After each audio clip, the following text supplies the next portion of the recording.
കുടുംബത്തിന്റെ ചരിത്രത്തോടുകൂടിയാണ്.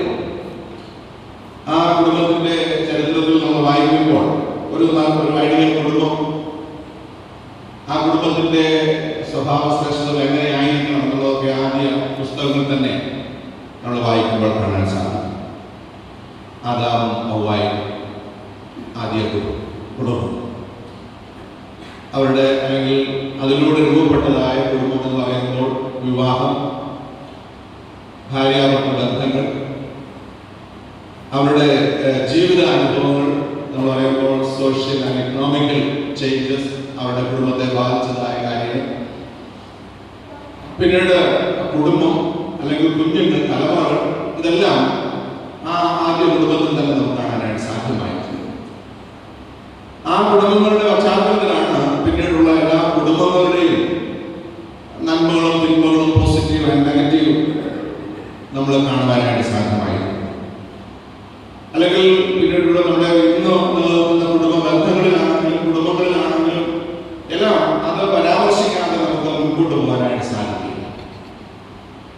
അങ്ങനെയുള്ള ധാരാളം കുടുംബങ്ങൾ നമുക്കാണെങ്കിൽ പല തലക്കെട്ടുകളിലൊക്കെ പറയാനായിട്ട് സാധ്യമായിരുന്നു. ആദ്യ പുസ്തകം മുതൽ പഴയ നിയമത്തിന്റെ നാളുകളിലെല്ലാം. എന്നാൽ പുതിയ നിയമത്തിലേക്ക് നമ്മൾ വരുന്ന സമയത്ത് ശ്രേഷ്ഠമായ കുടുംബങ്ങളുടെ എല്ലാം റോൾ മോഡൽ, മോഡൽ ഫാമിലി നമുക്ക് കാണാൻ സാധിക്കുന്നത് കർത്താവായ യേശുക്രിസ്തുവിനാണ്.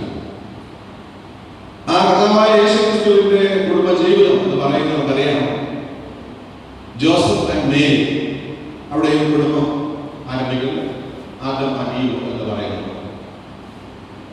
അപ്പോൾ അവിടെ യേശു വളർന്നു വന്നതായ ഭവനം നസറേത്ത് എന്ന് പറയുന്നതായ പഴയ നിയമമായി. യേശുവിന്റെ കുടുംബത്തെ കുറിച്ചും എല്ലാം നമ്മൾ വായിക്കുന്ന സമയത്ത് യഹൂദ പശ്ചാത്തലത്തിൽ നിന്നും നോക്കുമ്പോൾ വളരെ ശാന്തമായ ഒരു കുടുംബ പശ്ചാത്തലമാണ്. കുടുംബ ബന്ധങ്ങളുടെ അനുഭവങ്ങളിലേക്ക് പിന്നീട് ഞാൻ ഓർമ്മിപ്പിക്കാനായിട്ട് ഇന്നുള്ളതായ കുടുംബ ജീവിതത്തെ കുറിച്ച് പൊതുവായി ചില കാര്യങ്ങൾ പറഞ്ഞതിന് ശേഷം കുടുംബങ്ങളെ, ക്രിസ്ത്യൻ കുടുംബങ്ങളിൽ അല്ലെങ്കിൽ കുടുംബങ്ങളിലെ ക്രിസ്തീയതയെ കുറിച്ചാണ് നമ്മൾ ഓർമ്മിക്കുന്നത്. എന്നാൽ പ്രഥമ കുടുംബത്തിൽ സംഭവിച്ചതായ ചില വിള്ളലുകളുണ്ടായിരുന്നു. ഏതെങ്കിലെ കുടുംബങ്ങളെക്കാൾ ഉപരി ബന്ധങ്ങളുടെ ആഘോഷമായിട്ടാണ് നസറേത്തിലെ കുടുംബത്തെ നമുക്ക് കാണാൻ സാധ്യമായിരിക്കുന്നത്.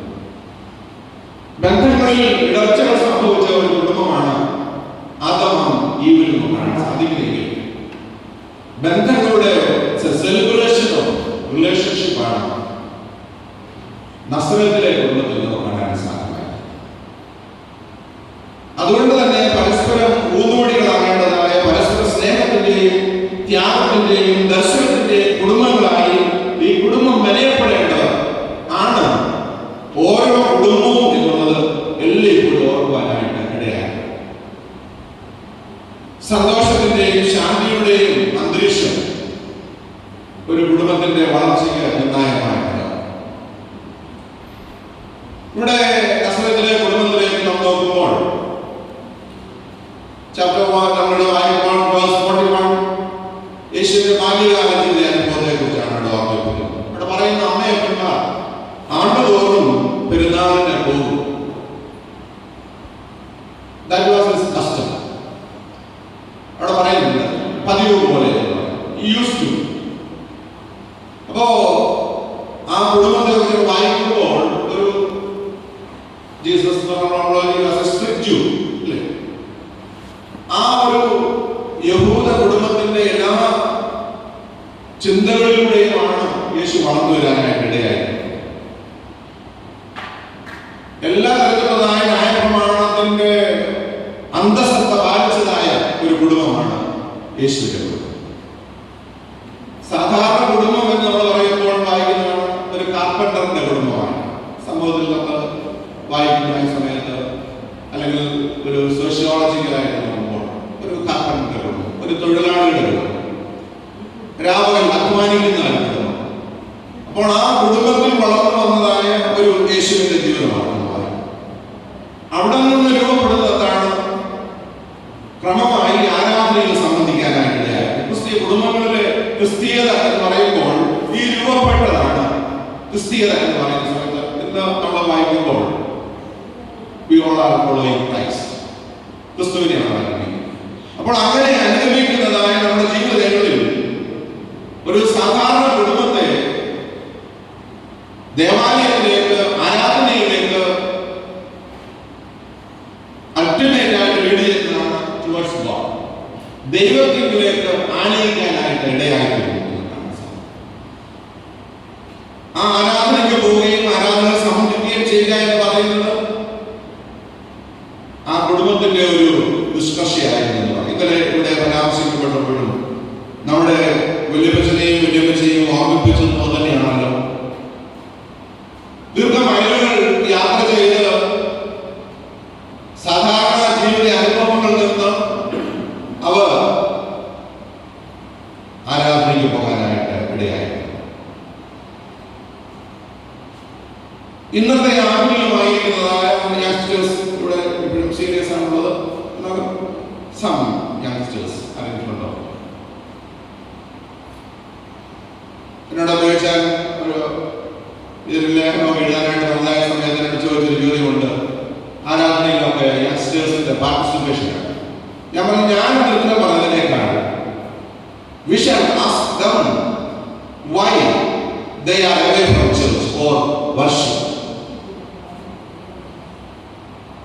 എന്താണ് അവരെ ആരാധനയിൽ നിന്ന് മാറ്റി നിർത്താനായിട്ട് ഇടയായത്? ഒരു കാലഘട്ടങ്ങളിൽ നമ്മുടെ മാതാപിതാക്കൾക്ക് അവരുടെ പരിമിതമായ സാഹചര്യങ്ങളിൽ their ultimate goal is towards God. ദൈവത്തോടുള്ളതായ റിലേഷൻഷിപ്പ്, ബന്ധമായിരുന്നു. ഇന്ന് നമുക്കതിനുള്ളതായ സാഹചര്യങ്ങൾ ഉണ്ടാകുമ്പോൾ ഇന്ന് നാം അതിൽ നിന്ന് വിമുഖരായി തീരുന്നില്ലെങ്കിൽ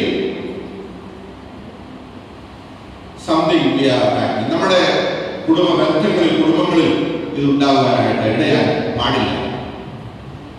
അതുകൊണ്ട് ഒന്നാമത് നമ്മുടെ കുടുംബങ്ങളിലുള്ളതായ ഒരു ആത്മീയ അന്തരീക്ഷം നാം നിലനിർത്തേണ്ടത് ആവശ്യമാണ്. ഇവിടെയൊക്കെ കുടുംബങ്ങളിലെല്ലാം അങ്ങനെയാണ് നാം എല്ലാം വളർന്നു വന്നിട്ടുള്ളത്. അതിന് മറ്റൊരു ഉത്തരം പറയേണ്ടതായ ആവശ്യം. എന്നാൽ അടുത്ത ജനറേഷനിലേക്ക് ഇത് ഉണ്ടാകുമ്പോൾ വൈ എന്ന് നമ്മൾ തന്നെയാണ്, പേരൻസ് നമ്മൾ തന്നെയാണ് ചിന്തിക്കുന്നത്. രണ്ട്, നമ്മൾ വരുന്നതായ ഒരു നമ്മുടെ സാഹചര്യം, സമൂഹത്തോടുള്ളതായ നമ്മുടെ ബന്ധം എന്ന് പറയുന്നത്. ഇവിടെ യേശു ദേവാലയത്തിൽ ചെന്നു, അവർ തിരിച്ചു പോയിരുന്നത് വായിക്കും. 44-ാമത്തെ വാക്യത്തിൽ നിങ്ങൾ വായിക്കുമ്പോൾ പറയും, ഒരു ദിവസത്തെ വഴിദൂരം പോകും. അവർ അവരുടെ യാത്രക്കാരുടെയും അന്വേഷിച്ചു എന്ന് പറയുന്നത്. നമ്മുടെ വളർന്നു വരുന്നതായ ജീവിത സാഹചര്യങ്ങളെ കുറിച്ച് നാം മനസ്സിലാക്കുവാനായിട്ട് ഇടയായി. പല കുടുംബങ്ങൾക്കും ചുറ്റുപാടുമുള്ളതായ ബന്ധങ്ങൾ നഷ്ടപ്പെട്ടുകൊണ്ടിരിക്കുന്നുണ്ടാകുന്നു. അതിന് പല കാരണങ്ങളൊക്കെ ഒരു പക്ഷേ പറഞ്ഞു. അതുകൊണ്ട് നമ്മൾ വളർന്നു വരുന്നതായ ജീവിത സാഹചര്യങ്ങളോടോ എന്താണ്, എവിടെയാണ്, ഏതൊരു സാഹചര്യത്തിലാണ് നാം വളർന്ന സാഹചര്യമല്ല ഇന്ന് നമ്മുടെ കുഞ്ഞുങ്ങൾ വളർന്നു വരുന്നതായ ജീവിത സാഹചര്യം. ആ സാഹചര്യങ്ങളെ ശരിയായ രീതിയിൽ വിശകലനം ചെയ്യുവാൻ നമ്മുടെ കുഞ്ഞുങ്ങൾക്ക് സാധ്യമായി. ഇവിടെ പറയുകയാണ്, ഒരു റിലേഷൻഷിപ്പ് അവരുടെ സമൂഹത്തിൽ തന്നെ, അവരുടെ ഇടയിൽ തന്നെ, അവരുടെ യാത്രക്കാരുടെ ഇടയിൽ തന്നെ ഒരു സംഘമായിട്ടാണ് അവരുടെ യാത്ര പോകുന്നത്. അവരുടെ തന്നെ അന്വേഷിക്കുവാനായിട്ട് ഇടയായി. ഇന്ന് ഈ അന്വേഷണം, ഒരു പരസ്പര അന്വേഷണങ്ങളൊക്കെ നമ്മുടെ കുടുംബങ്ങളിൽ വളർച്ചയുണ്ട്.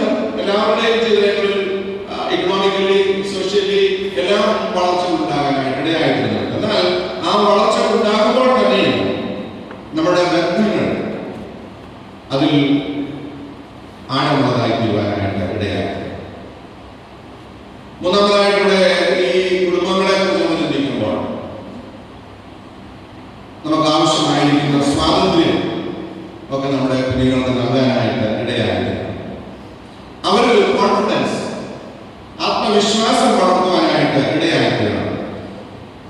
അവരെ നിയന്ത്രിക്കേണ്ട സ്ഥാനത്ത് നിയന്ത്രിക്കാനും അവരെ കരുതേണ്ടതായ സ്ഥാനത്ത് കരുതുവാനായിട്ടും ഇടയായി. അതുകൊണ്ട് കുടുംബത്തെ കുറിച്ചുള്ളതായ നമ്മുടെ ചിന്തകളിൽ നമ്മുടെ കുടുംബങ്ങളുടെ ഉള്ളിലുള്ളതായ ഒരു സ്പിരിച്വൽ അറ്റ്മോസ്ഫിയർ നമുക്ക് ഉണ്ടാകുവാനിടയായി. രണ്ട്, നമ്മുടെ കുടുംബങ്ങളിൽ നാം വസിക്കുന്ന ജീവിത ഇടങ്ങളെ സ്പേസിനെ കുറിച്ച് നമുക്കൊരു ബോധം ഉണ്ടാകുവാൻ ഇടയായി. മൂന്നാമതായിട്ട് നമ്മുടെ കുടുംബങ്ങളിൽ നമുക്കുണ്ടാകുന്നതായ സ്വാതന്ത്ര്യം നമ്മുടെ തലമുറകൾക്ക് ലിമിറ്റേഷൻസ് ഉണ്ട്, ബൗണ്ടറീസ് ഉണ്ട്. അത് ഉണ്ടാകാൻ ഇടയായിട്ടാണ് വ്യതിയാനിച്ച് കൂട്ടിലടച്ച കിളിയെ പോലെ ഇരിക്കാനായിട്ട് അവർക്ക് സ്വാതന്ത്ര്യം നൽകാനായിട്ടും ആ സ്വാതന്ത്ര്യത്തിന് അപ്പുറത്തേക്ക് അവരെ കണക്ട് ചെയ്യാനായിട്ടും മാതാപിതാക്കൾക്ക് ഉത്തരവാദിത്വം. ഇവിടെ ഇനി കുടുംബ അംഗങ്ങളുടെ റോൾ എന്താണ്? ഇവിടെ വായിക്കുന്ന സമയത്ത് യോസഫിന്റെ ജീവിതം നമുക്ക് കാണാൻ സാധിക്കും. അവിടെ പറയുന്ന യോസഫിനെ കുറിച്ച് വിശുദ്ധ മത്തായി എഴുതിയ സുവിശേഷത്തിലാണല്ലോ യോസഫിനെ കുറിച്ച് പ്രതിപാദിക്കുന്നത്.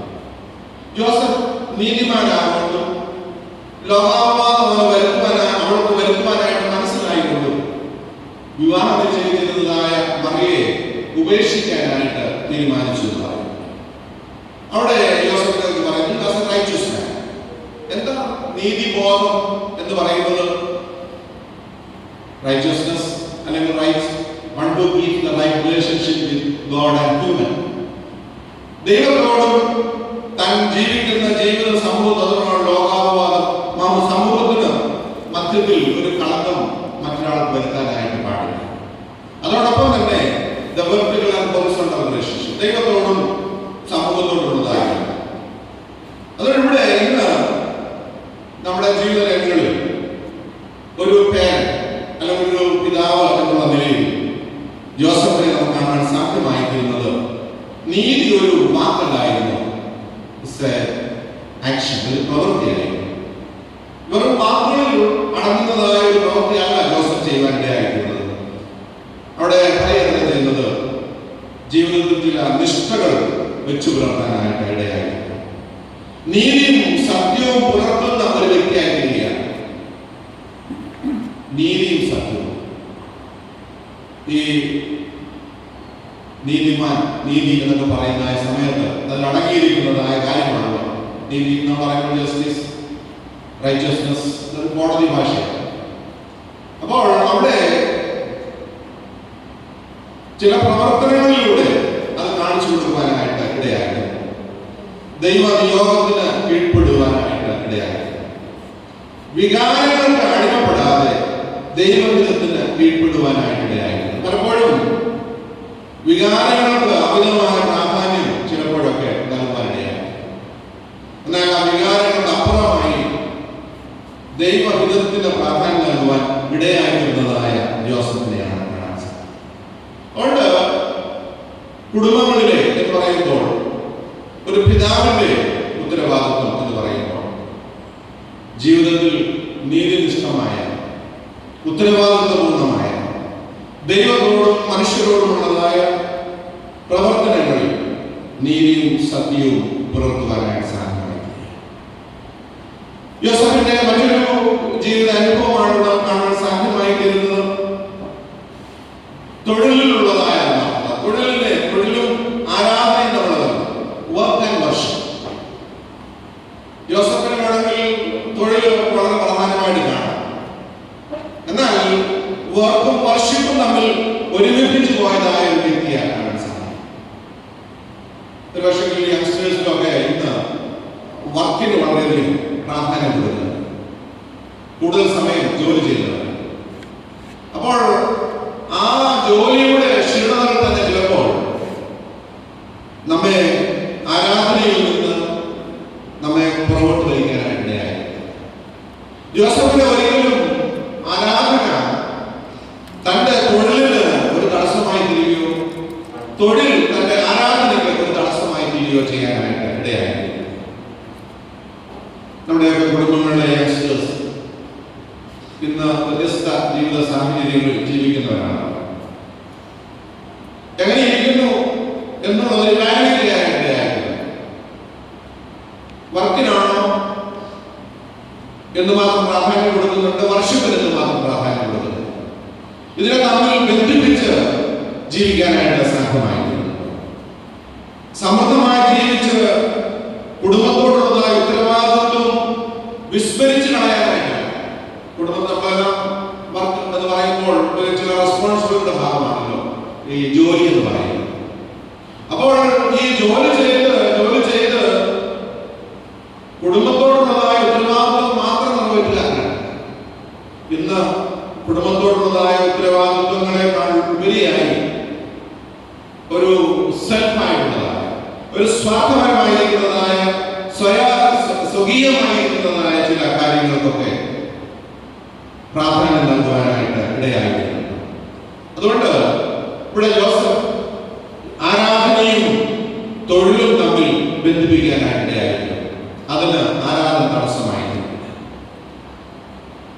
മൂന്നാമതായിട്ട് ജോസഫിൽ നമുക്ക് കാണാൻ സാധ്യമായിരിക്കുന്നതായ കാര്യം മക്കളുടെ സംരക്ഷണം ഏറ്റെടുക്കുന്നു. ഇതെല്ലാം നമ്മുടെ കുടുംബങ്ങളിലൊക്കെ ഉണ്ടായിട്ടുള്ള ജീവിത അനുഭവമാണെന്ന് ഞാൻ ഉദാഹരണമായി പറയുന്നില്ല. അതിനെ ഉൾപ്പെട്ടുകൊണ്ടാണ് ഞാൻ പറയുന്നത്. പ്രതിസന്ധി ഉണ്ടാകുന്ന സമയത്ത് ജോസഫ് മകന്റെ ഉത്തരവാദിത്വം ഏറ്റെടുത്തുകൊണ്ട് ഒരു സുരക്ഷിത സ്ഥാനത്തേക്ക് യേശുവിനെ കൊണ്ട് പോകുവാനായിട്ട് ഇടയായിരിക്കുകയാണ്. ദീർഘനാളുകൾ കഴിഞ്ഞാണല്ലോ സ്വന്തം ദേശത്തേക്ക് മടങ്ങി വരുന്നത്. അതുകൊണ്ട് തലമുറയ്ക്ക് ഭീഷണിയായി വരുന്നതിൽ നിന്ന് മക്കളെ സംരക്ഷിക്കുന്നു. അതോടൊപ്പം തന്നെ സുരക്ഷിതമായിരിക്കുന്ന സാഹചര്യം വരുമ്പോൾ അവരെ വീണ്ടും മടക്കിക്കൊണ്ടുവന്ന് അവരെ സ്വന്തം കാലിൽ നിർത്താനായിട്ട് ഇടയായി. നമ്മൾ മലയാളത്തിൽ പറയുമല്ലോ, ചുരുളും ചോറും കൊടുക്കുക എന്ന് പറയും. പരിശീലനവും സംരക്ഷണവും നൽകുവാനായിട്ട് ഇടയായി.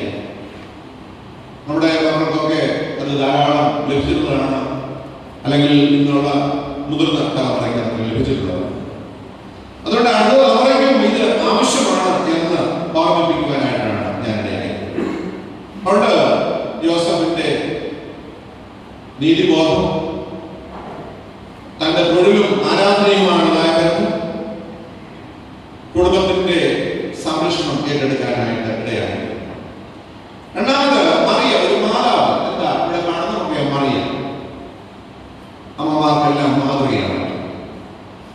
അമ്മ നമ്മൾ പറയും ഭവനത്തിന്റെ വിളക്കാണ്. ദൈവഹിതത്തിന് സമ്പൂർണമായി സമർപ്പിക്കപ്പെട്ടതായ വ്യക്തിയായിരുന്നു മറിയ. ഉദാത്തമായ മൂല്യമുള്ള ഒരു നിധിയുടെ ശേഖരമായിരുന്നു മറിയ പറയുന്നത്. ഒരു സാധാരണ സ്ത്രീയുടെ ചരിത്രത്തെ മാറ്റിമറിച്ചതാണ്. ഒരു രക്ഷാകര പദ്ധതി ദൈവത്തിന്റെ മാതാവ്, ക്രിസ്തുവിന്റെ മാതാവ് എന്നുള്ള പദ്ധതിയിലേക്ക് ദൈവം വിളിച്ച് വേർതിരിക്കുക. ആ അമ്മയുടെ വിശ്വാസം, അല്ലെങ്കിൽ മാതാപിതാക്കളുടെ വിശ്വാസം മക്കളിലേക്ക് പകരാനായിട്ട് ഇടയായിട്ടുണ്ട്. ഇത് വളരെ പ്രസക്തമാണ്. ഒരു കുഞ്ഞ് ദൈവത്തെ അറിയുന്നത് പിതാവിനേക്കാൾ കൂടുതൽ മാതാവിലൂടെയാണ് എന്നതിൽ യാതൊരു സംശയം. അമ്മയുടെ മടിയിലാണല്ലോ കൂടുതൽ സമയം. അപ്പോൾ അങ്ങനെയെങ്കിൽ ഒരു അമ്മയുടെ വിശ്വാസം ഈ മകന് തീർച്ചയായിട്ടും ഉണ്ടാകുവാൻ ഇടയായി. അത് വേദപുസ്തകം പൗലോസിനോട് അടിവര ഇടാനായിട്ട് ഇടയായിട്ടുണ്ട്. നിന്റെ അമ്മയിലും നിന്റെ വലിയമ്മയിലും ഉള്ള വിശ്വാസം. അതുകൊണ്ട് നമ്മെ ഏൽപ്പിച്ചിരിക്കുന്നതായ കുഞ്ഞുങ്ങളിലുള്ളതായ വിശ്വാസം അത് വളർത്തിക്കൊണ്ടുവരുവാനായിട്ട് ഇടയായി. വിശ്വാസമില്ലാത്തവരായിട്ടല്ല. എവിടെയെങ്കിലും ആ വിശ്വാസത്തിൽ നിന്ന്, വിശ്വാസം പറയുമ്പോൾ the trust in the God or faith in the God, ദൈവത്തിനുള്ളതായ the ultimate trust, അതിനല്ലാതെ വേറെ ഒന്നുമില്ല. ഇതില്ലാതെ പിന്നെ എന്തോ വിശ്വാസം. ആദ്യം കഴിഞ്ഞ ദിവസം പറഞ്ഞപ്പോൾ എന്റെ മനസ്സിനെ വേദനിപ്പിച്ചിട്ടുണ്ട്. ഞാനത് വിശ്വസിക്കുന്നില്ല. പക്ഷേ 100% of our family members are Almighty God. They all are believing God. ചിലപ്പോൾ ഞാൻ വിശ്വസിക്കുന്ന പോലെ എല്ലാവരുടെക്കാം അവർ വിശ്വസിക്കുന്നത്. അഥവാ അങ്ങനെ ഉണ്ടെങ്കിൽ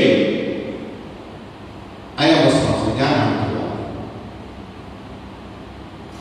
എന്റെ അപ്പന്റെയും അമ്മയുടെയും ദൈവത്തെ എന്റെ തലമുറയിൽ അവർ വിശ്വസിക്കുന്നില്ല എന്ന് പറഞ്ഞാൽ ഞാൻ റെസ്പോൺസിബിൾ ആണ്. ഇവിടെ മറിയയുടെ വിശ്വാസം. ഈ മറിയയുടെ മറ്റൊരു കാര്യങ്ങളെ നമ്മൾ വായിക്കുമ്പോൾ Luke chapter 2 verse 19 and 2 verses 51 പറയുന്നുണ്ട്. അമ്മ ഈ വചനം ഹൃദയത്തിൽ സംഗ്രഹിച്ചു. എപ്പോഴൊക്കെയാണ്? ജീവിതത്തിന്റെ വളരെ നിർണായകമായ സന്ദർഭങ്ങളാണ് രണ്ടും നമ്മൾ വായിക്കുന്നത്. ആ രണ്ട് സന്ദർഭങ്ങളിലും അമ്മ ദൈവവചനത്തെയാണ് ഉൾക്കൊള്ളാനായിട്ട് ഇടയായിട്ടുള്ളത്. ദൈവവചനം ശ്രദ്ധാപൂർവം സംഗ്രഹിക്കുകയും അത് ഹൃദയത്തിൽ ഉൾക്കൊണ്ട് അതിനെപ്പറ്റി ധ്യാനിക്കുകയും ചെയ്തു. പിന്നീട് ആ മറിയയുടെ സ്തുതിഗീതമാണല്ലോ സ്തോത്രഗീതമായെന്നും എല്ലായ്പ്പോഴും നമുക്ക് പറയുവാനിടയായിരുന്നു. ഈ മറിയ നമ്മോട് ചോദിക്കുകയാണ്, തിരുവഴുത്തിനോടുള്ളതായ നമ്മുടെ ആഭിമുഖ്യം എപ്രകാരമാണ്? കോട്ടയത്ത് ശാസ്ത്രത്തിനോട് ഇറങ്ങി നമ്മൾ ചെല്ലുമ്പോൾ അവിടെ ഒരു 2 നില കെട്ടിടമുണ്ട്. അതിന്റെ മുകളിൽ എഴുതി വെച്ചിരിക്കുന്നതായ ഒരു വാക്യം ചങ്കിൽ കൊള്ളുന്ന ഒരു വാക്യമാണ്. എല്ലാവരോടുമാണ് ചോദിക്കുന്നത്, ഇന്ന് നീ തിരുവചനം വായിച്ചു? ഇപ്പോൾ അത് ഞാൻ ചോദിക്കുന്നത് കാരണം ഇങ്ങനെയുള്ള അവസ്ഥ. എന്നാൽ നമ്മളതിനെ ചോദിക്കുന്ന ഒരു ചോദ്യമാണ്, ഈ ദൈവവചനം നമ്മൾ വായിക്കുന്നുണ്ടോ? ഈ ദൈവവചനത്തോടുള്ളതായ നമ്മുടെ ആറ്റിറ്റ്യൂഡ് എന്താണ്? സാധാരണ ഈ വചനത്തോടുള്ള ബന്ധത്തിൽ പറയുമ്പോൾ കുഞ്ഞുങ്ങളോടും എൻ്റെ അല്ലെങ്കിൽ ഇരിക്കുന്ന ഇടവുകളിലും ഒക്കെ പറയുന്ന ഒരു കാര്യമാണ്. കുഞ്ഞുങ്ങളോട് ചോദിക്കുമ്പോൾ പറയുന്നു, നിങ്ങൾ 10ാം ക്ലാസ് പാസ്സാകുന്നതിന് മുമ്പ് ഈ വേദപുസ്തകം ഒരു പ്രാവശ്യമെങ്കിലും വായിക്കും. 10 കഴിഞ്ഞ കുട്ടികളോട് പറയും, നിങ്ങൾ 12ാം ക്ലാസ് പാസ്സാകുന്നതിന് മുമ്പ് നിങ്ങൾ ഈ വേദപുസ്തകം ഒരു പ്രാവശ്യമെങ്കിലും വായിക്കും. അത് മുന്നോട്ട് ചോദിക്കുമ്പോൾ പറയും, നിങ്ങൾ ഡിഗ്രി പാസ്സാകുന്നതിന് മുമ്പ്, നിങ്ങളൊരു ജോലി ലഭിക്കുന്നതിന് മുമ്പ്, നിങ്ങൾ വിവാഹിതരാകുന്നതിന് മുമ്പ്. അവസാനം ഒരു ചോദ്യം ഞാൻ പറയും, നിങ്ങൾ മരിക്കുന്നതിന് മുമ്പ് ഒരു പ്രാവശ്യമെങ്കിലും ഈ വേദപുസ്തകം വായിക്കണം. കോവിഡ് കാലഘട്ടത്തിൽ ചോദിച്ചാലൊക്കെ ആരംഭിച്ചതായ പ്രവർത്തനമുണ്ട്. പഞ്ചകോശമൊക്കെ അതിനെ മുൻകൈ എടുത്തു. ഒരു പ്രാവശ്യമെങ്കിലും ഈ വേദപുസ്തകം വായിക്കാനാണ്. മരിക്കുന്നതിന് മുമ്പ്, ഈ കണ്ണടയുന്നതിന് മുമ്പ് ഈ വേദപുസ്തകം ഒരു പ്രാവശ്യമെങ്കിലും വായിക്കുവാൻ നമുക്ക് സാധിക്കണം. നമ്മുടെ കുഞ്ഞുങ്ങൾക്ക് സാധിക്കണം. നമ്മുടെ തലമുറയ്ക്ക് സാധിക്കണം. ഈ വേദപുസ്തകമായിരുന്നു അവർക്കുണ്ടായിരുന്നു. അതല്ലാതെ വേറെ ഒന്നും പിന്നീട് അതിനോട് ചേർന്ന് വന്നിട്ടുള്ളതായ കാര്യങ്ങൾ മാത്രമേ. അതുകൊണ്ട് ഈ തിരുവഴുത്തിനോടുള്ളതായ നമ്മുടെ ആഭിമുഖ്യം എപ്രകാരമാണ്? ഇവിടെ നമ്മൾ കൂടുതൽ വേദപുസ്തകം പഠിക്കാനൊന്നുമല്ല. എന്നാൽ വേദപുസ്തകത്തിൽ അനുസൃതമാണെല്ലാം ഇവിടെ നടന്ന എല്ലാ കാര്യങ്ങളും അപ്രകാരം ക്രമീകരിക്കാനായിട്ട് ഇടയായിട്ടുള്ളതിൽ ദൈവത്തെ സ്തുതിക്കുന്നു. അപ്പോ എന്നാൽ നമ്മുടെ ഇത് കഴിഞ്ഞ് നമ്മൾ പോകുമ്പോൾ ഇതൊരു ചോദ്യമായിരിക്കട്ടെ. നമ്മൾ പണ്ട് പറയും 2 നേരം എന്ന് പറയും. ഇന്നത്തെ സാഹചര്യത്തിൽ 2 നേരമെങ്കിലും ഞാൻ പറയില്ലേ, ഒരു നേരമെങ്കിലും at least one time you should read your Bible. കുഞ്ഞുങ്ങളോട് അതാണ് എനിക്ക് പറയാനായിട്ട്. Read your Bible. നമുക്ക് എല്ലാവർക്കും സ്വന്തമായിട്ട് വേദപുസ്തകമുണ്ട്. ഈ സ്വന്തമായിരിക്കുന്ന വേദപുസ്തകം ഒരു പ്രാവശ്യം മറിയ ദൈവവചനത്തെ ഹൃദയത്തിൽ സംഗ്രഹിച്ചു. എൻ്റെ സമയം കഴിയും. മറിയയുടെ ഒരു കാര്യം പറഞ്ഞ എൻ്റെ വാക്ക് അവസാനം, റെസ്പെക്ടിങ് അതേഴ്സ്, മറ്റുള്ളവരെ ആദരിക്കുന്ന മറിയ. അതാണല്ലോ the meeting together with Elizabeth and Mariya. മറിയയും എലിസബത്തും തമ്മിൽ കണ്ടുമുട്ടാനായിട്ട് ഇടയായിരിക്കുകയാണ്. കണ്ടുമുട്ടുമ്പോൾ ഒരാളേക്കാൾ വലിയത് എന്ന് അവിടെ പറയുവാനിടയാകുന്നതിനേക്കാൾ എന്റെ കർത്താവിന്റെ മാതാവ് എന്റെ അടുക്കൽ വരാനുള്ള മാനം എനിക്ക് എവിടെ നിന്ന് ഉണ്ടായി. ആരാണ് അവിടെ വലിയ ആളെന്ന് പറയുന്നത്? എലിസബത്ത് ആണോ മറിയയാണോ? മറിയ എലിസബത്ത് പറയുകയാണ് എന്റെ കർത്താവിന്റെ മാതാവ്. ഇപ്പോൾ ഞാൻ ഭാഗ്യവതിയാണ്. മുമ്പ് പറയുന്നു എന്നെ മറിയാം നീ ഭാഗ്യവതിയാണ് എന്ന് പറയുമ്പോൾ ഇവിടെ പ്രയത്നം ചെയ്യുന്നത് ഒരാൾ മറ്റൊരാളെ മാനിക്കുവാനായിട്ട് ഇടയായി. കുടുംബ ജീവിതത്തിലെ ക്രിസ്തീയത എന്ന് പറയുമ്പോൾ ഈ റെസ്പെക്ട് എല്ലായ്പ്പോഴും ഉണ്ടാകുവാനായിട്ട് ഇടയായി. ഒരമ്മയുടെ വാക്കുകൾ ആത്മീയ ജീവിതത്തിൽ പ്രത്യേകിച്ച് കുടുംബ പശ്ചാത്തലത്തിൽ പ്രസക്തിയുണ്ട്. നമ്മുടെയൊക്കെ ജീവിതങ്ങളിൽ അത് സഹായകമായി. കുടുംബ ബന്ധങ്ങളിലെ ക്രിസ്തീയത അതിന് യേശു ക്രിസ്തുവാണ് നമുക്ക് റോൾ മോഡൽ. എന്തായിരുന്നു ക്രിസ്തുവിന്റെ ബന്ധം എന്ന് പറയുന്നത്? അവർ വളർന്നു യുവാവായി അവസാനം നാം വായിക്കുമ്പോൾ കാൽവരി ക്രൂശിൽ പിടയുന്നതായ സമയത്ത് അമ്മയോടുള്ളതായ കടപ്പാട് യേശു മറന്നില്ല. യേശു യോഹന്നാനെ നോക്കിക്കൊണ്ട് പറയുവാൻ ഇടയായിരിക്കുകയാണ്, ഇതാ നിന്റെ അമ്മ. മരിക്കുന്നതിന് ഏറെ നിമിഷത്തിന് മുമ്പ്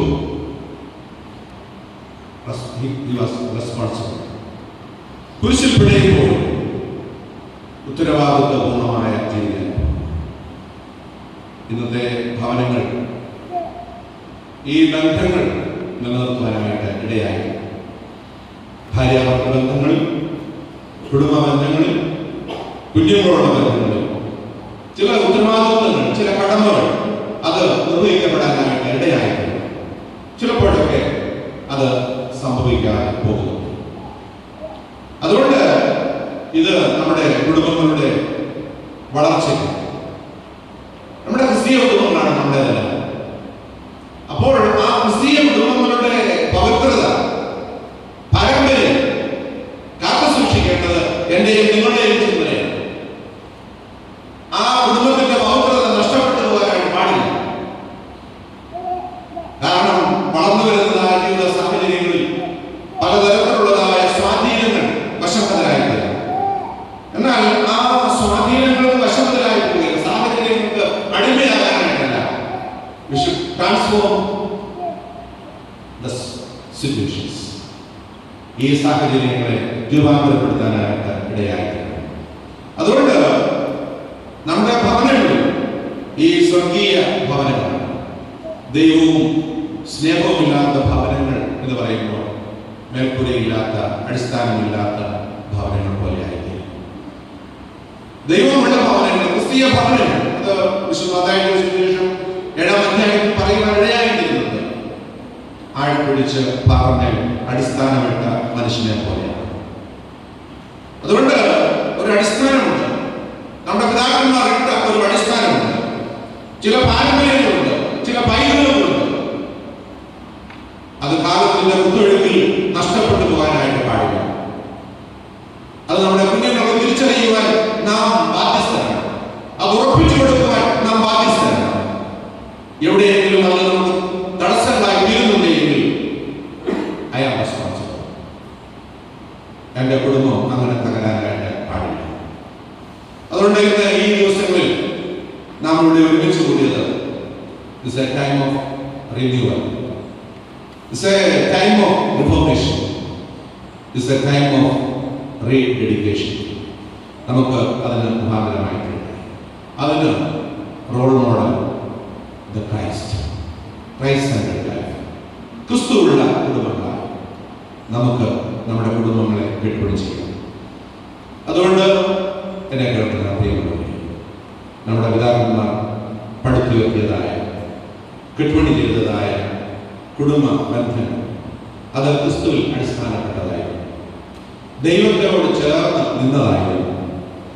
ജീവിതത്തിന്റെ പ്രതികൂലങ്ങളുടെയും പ്രതിസന്ധികളുടെയും മധ്യത്തിൽ തകർന്നു പോകാതെ നമ്മെ ഏൽപ്പിച്ചതായ പാറ്റനാണ്. അത് അടുത്തടുത്ത തലമുറകളിലേക്ക് നമ്മൾ കൈമാറിക്കൊണ്ടേയിരിക്കുകയാണ്. ഇവിടെ ഇവിടെ ഇപ്പോൾ കൊച്ചുതലമുറ വരെ നമുക്ക് മുമ്പിലുണ്ട്. അതുകൊണ്ട് നമുക്ക് എല്ലാവർക്കും കൂടെയാണ്. അതുകൊണ്ട് നമുക്ക് നമ്മുടെ കുടുംബങ്ങളെ ദൈവകരങ്ങളിൽ സമർപ്പിക്കാം. നമ്മുടെ തലകളെ നോക്കണം.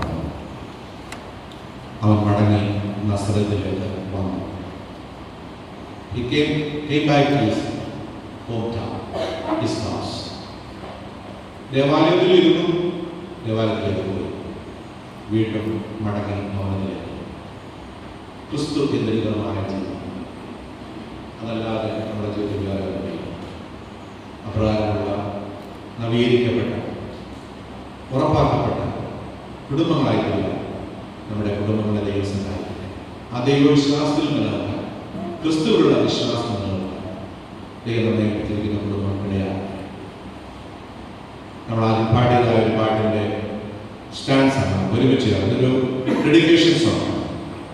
കുടുംബമായി ഞങ്ങൾ വരുന്നു ദൈവമേ, നിന്റെ അനുഗ്രഹങ്ങൾ തേടി വരുന്നു, കൃപാകടാക്ഷമേഖണമേ, വരപ്രസാദം നൽകണേ, കരുണയും കരം നീട്ടി നിന്റെ കരുതലിൽ ഞങ്ങളെ നടത്തണം. Let us all stand and sit together. Let us rededicate ourselves. നമുക്ക് നമ്മളെ തന്നെ സമാധിക്കാം. കുടുംബമായി നമ്മൾ ഒരു പക്ഷേ ഇപ്പോൾ നമ്മളെല്ലാവരും, എന്നാൽ അവരൊക്കെ പല ഭാഗങ്ങളായി നമ്മോടൊപ്പം പങ്കെടുക്കും.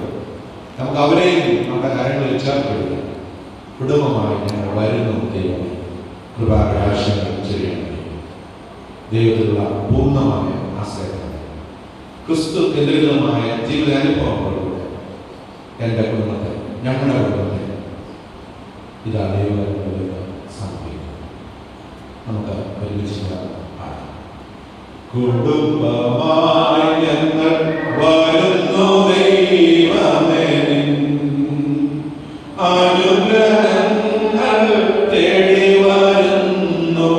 കുടുംബമായി ഞങ്ങൾ വരുന്നു ദൈവമേ, അനുഗ്രഹങ്ങൾ തേടി വരുന്നു.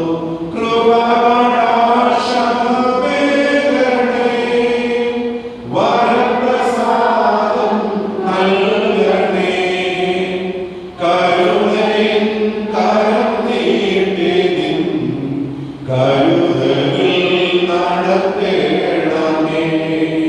കുടുംബമായി ഞങ്ങൾ വരുന്നു ദൈവമേ, അനുഗ്രഹങ്ങൾ തേടി വരുന്നു.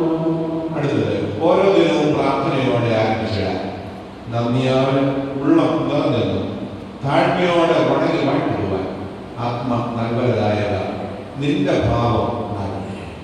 ഓരോ ദിനവും പ്രാർത്ഥന